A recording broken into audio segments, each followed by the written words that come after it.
Trouille, c'est devenu l'ADN. 891 000.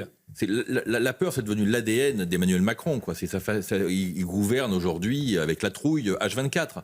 Je crois qu'il serait bon qu'il ait un tout petit peu de courage et qu'il veuille affronter les problèmes. L'Algérie, enfin, pardonnez-moi, on accorde 80% des visas aux Algériens. On ne peut pas les passer à zéro demain matin. C'est quand même pas très compliqué. Il ne faut pas l'Europe pour ça. Il faut une décision politique. Les accords de facile. 68. Les transferts financiers, on peut rien faire. 24 heures et on peut agir.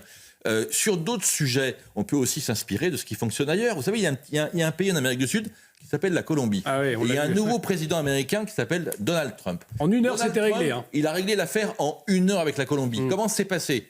Il a envoyé 2 avions militaires avec des illégaux en Colombie. Lorsqu'ils sont arrivés en Colombie, il y a le président Gustavo Petro qui a dit « Ah ben non, moi j'en veux pas, reprenez-les ».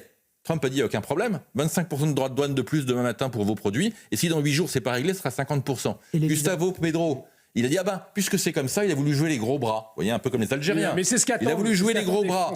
Moi aussi, je vais mettre 25% de taxes sur les produits américains. Eh ben, dans la nuit, c'était réglé. Finalement, ils se sont trouvés un accord. Les illégaux colombiens sont repartis aux États-Unis. La Colombie a envoyé des avions pour les transporter, puis ils les ont repris.